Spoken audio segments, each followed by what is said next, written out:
To use Samsung Wallet for online purchases, start by ensuring your device is compatible with Samsung Wallet and that you have the latest software update installed. Next, open the Samsung Wallet app and sign in with your Samsung account.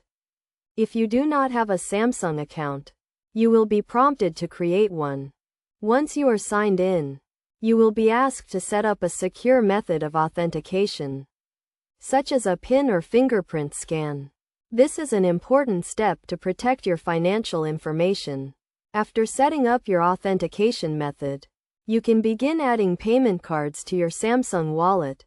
To add a payment card, tap the plus icon and select the type of card you want to add, such as a credit or debit card.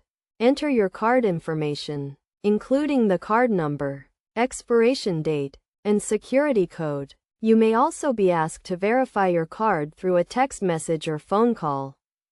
After adding your payment card, you can use Samsung Wallet to make online purchases. When checking out on a website or in an app, look for the Samsung Wallet button.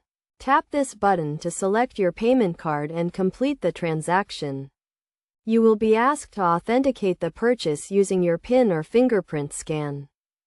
It is also important to note that Samsung Wallet uses tokenization to secure your transactions.